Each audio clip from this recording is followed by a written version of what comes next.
Jour. Les vraies voix Sud Radio, le grand débat du jour.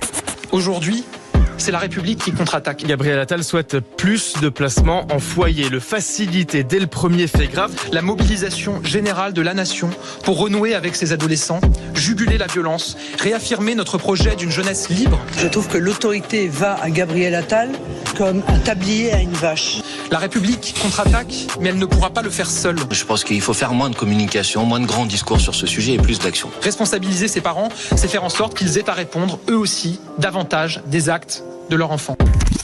Et donc Gabriel Attal, en visite dans la Drôme, entend réformer la justice des mineurs. Le Premier ministre souhaite une loi avant la fin de l'année pour permettre des comparutions immédiates dès 16 ans. Il dit aussi vouloir atténuer l'excuse de minorité. Et bien sûr, il s'adresse à la responsabilité des deux parents. Rajouter notamment des travaux d'intérêt généraux pour alourdir les peines pour les parents défaillants. En vous posant plusieurs questions. Est-ce que l'exécutif a enfin compris le problème?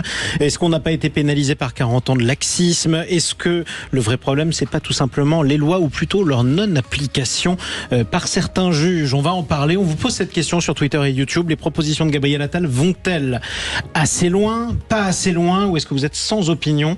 La tendance dans quelques instants sur le Twitter de Sud Radio. Et pour en parler, Rudy Mana est avec nous, porte-parole du syndicat Police Alliance. Merci beaucoup Rudy Mana d'être en direct sur Sud Radio. Philippe Bilger, ces annonces en fait tellement attendues, puisque la sécurité est quand même un sujet primordial aujourd'hui. Vous en pensez quoi? Eh bien, déjà, j'ai des scrupules à critiquer l'action d'un gouvernement et en l'occurrence de son Premier ministre. C'est mieux que rien. Donc je considère, après avoir formulé ce compliment, que les dispositions ne vont pas assez loin.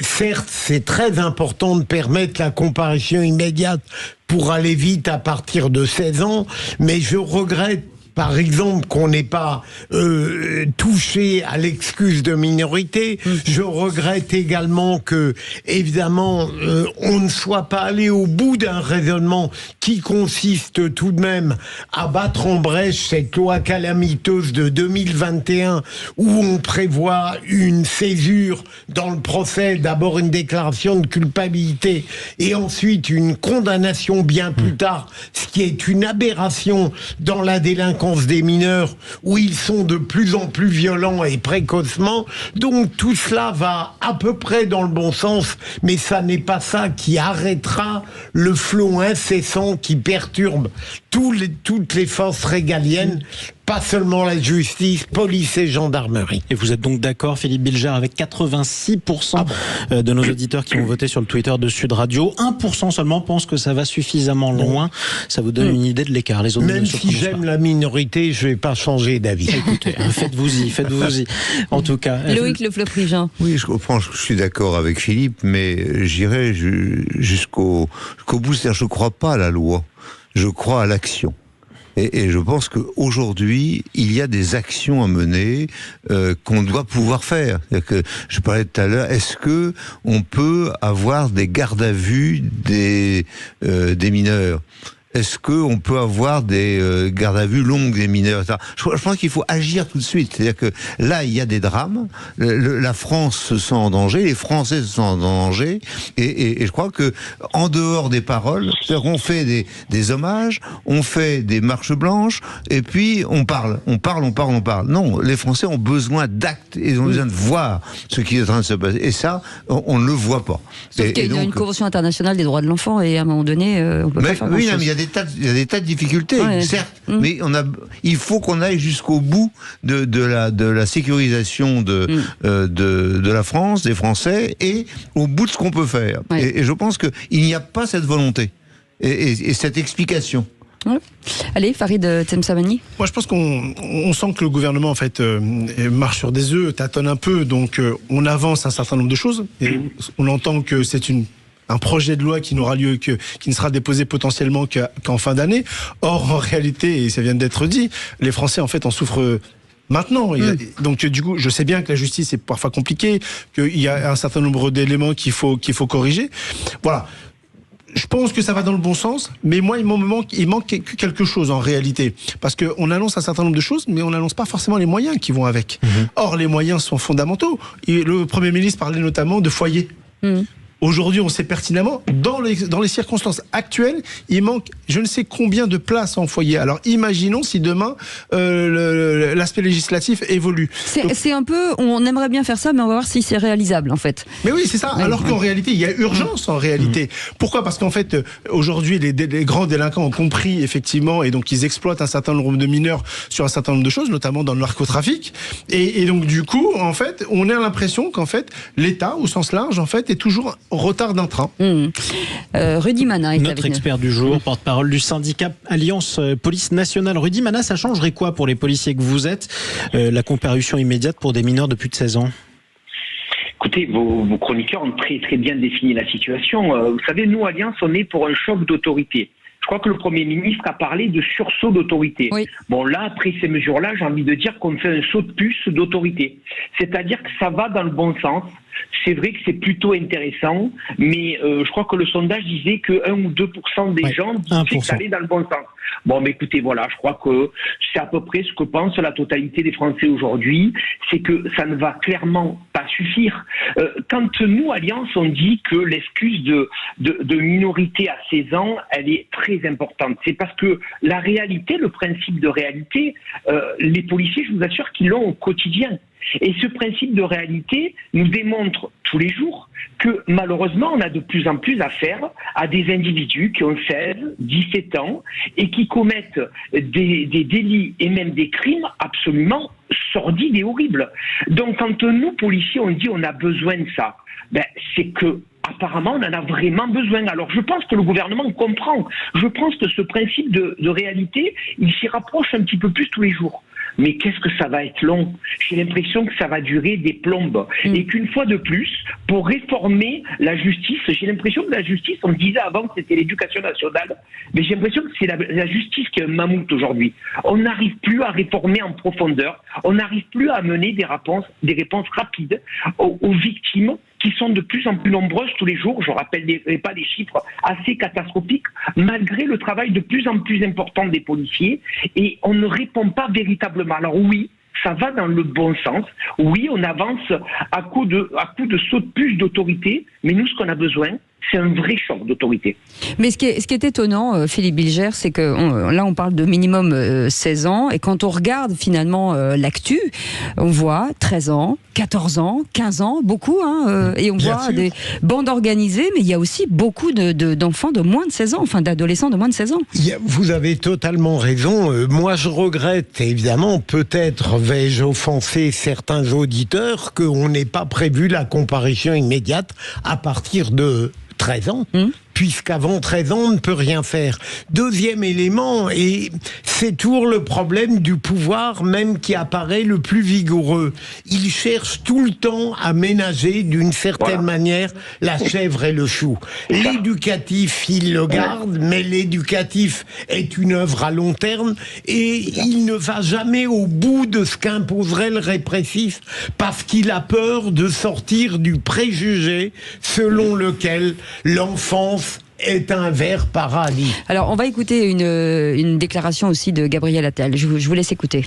Parce qu'on le sait, oui, l'école a aussi un rôle majeur dans l'apprentissage du respect des droits et devoirs, du respect de l'autorité, du respect de l'autre et du civisme. Je vous confirme que les comportements irrespectueux, voire violents, seront plus sévèrement sanctionnés et auront des conséquences directes, évidemment, sur les notes et les examens des élèves. Alors ça, il l'avait déjà annoncé, il l'a redit aujourd'hui, ce qui avait déjà créé un tollé, Farid et Loïc. Est-ce que aujourd'hui il faut aller jusque-là pour les punir, Farid ? Moi, j'en suis complètement convaincu. Encore une fois, ce sont des paroles. L'école a subi ces derniers mois, voire même ces dernières années, des actes tellement catastrophique, effectivement, qu'on a l'impression qu'en fait, il y a un complètement décalage. Les équipes éducatives sont complètement au quotidien, justement, vis-à-vis de ces enfants, de ces jeunes. La difficulté, c'est qu'on a l'impression qu'eux-mêmes sont complètement dépassés, en réalité, par la réalité. Il y a un abandon, notamment, d'un certain nombre de parents, et vous avez des jeunes de plus en plus violents, de plus en plus tôt. Mais en quoi baisser leurs notes, pardon, je mets les pieds dans le plat, en quoi baisser les notes d'un gosse qui est déjà violent au collège, va lui faire dire, il faut que j'arrête. Jamais à l'école, hein, non, sur la note, il y a aucun effet. Il faut pas. Et c'est pourtant ce qu'il annonce. Mais c'est et si ça n'a pas d'effet, pourquoi l'annoncer? Parce que ça peut avoir un impact sur les autres enfants qui, eux, justement, n'ont pas encore basculé. La dissuasion. Rudy Mana. Oui, écoutez, baisser les notes des élèves qui vont pas trop souvent en cours. Moi, j'aurais aimé que Gabriel Attal parle de déscolarisation. Parce qu'on est particulièrement touché en France par la déscolarisation des mineurs de 13, 14, 15 ans. J'aurais aimé qu'il parle des parents qui laissent les enfants déscolarisés. J'aurais aimé qu'on leur dise qu'ils ont des droits, ils ont aussi des devoirs. Et si ces devoirs, ils ne les acceptent pas, à ce moment-là, les droits qu'ils ont, il faut peut-être leur faire baisser. Tout en laissant la possibilité à ses parents également de vivre. C'est pas ce que je dis, il faut pas tout louper. Mais je dis qu'il y a des droits et des devoirs. Donc plutôt que de baisser les notes, il faut parler de la déscolarisation. Parce qu'en France, c'est dramatique. Et vous avez raison de le dire, je crois que c'est vous, Cécile, qui l'a dit tout à l'heure. Effectivement, il y a des gamins de 13, 14, 15 ans qui sont dans les réseaux de trafic de stupes. Et il y en a de plus en plus. Ça, c'est une réalité aussi de terrain. C'est le fameux principe de réalité qu'ont les policiers, les gendarmes, même les professeurs, puisque les profs, ils voient bien aujourd'hui, c'est de plus en plus compliqué d'être prof en France. C'est de plus en plus difficile de dispenser une éducation en classe alors qu'on a des élèves qui ne respectent rien en dehors et dans la classe. Voilà la réalité du terrain. Alors bien sûr, encore une fois, ça avance tout petit. Philippe Bilger a raison, comme souvent d'ailleurs, il a raison de dire on veut toujours ménager la chèvre et le chou. En fait, non. Si on veut résoudre le problème de l'insécurité en France, on n'a plus le choix maintenant. On ne peut plus ménager la chèvre et le chou. Il faut prendre des mesures qui sont dures, drastiques, qui vont peut-être pas plaire à tout le monde, mais au moins elles vont faire évoluer les choses dans le bon sens du terme. Avant de donner la parole à Loïc Le Floch-Prigent, David, votre réaction rapidement? Oui, mais que rajouter de plus, si ce n'est qu'on est face à un laxisme à tous les étages. Laxisme dans l'instruction publique, ça c'est la part de l'école. Laxisme dans l'éducation parentale et laxisme dans la justice. Et effectivement, c'est un choc qu'il faut être capable de ramener autorité et ordre, même au niveau des jeunes. Et les chiffres, oui, sont aberrants.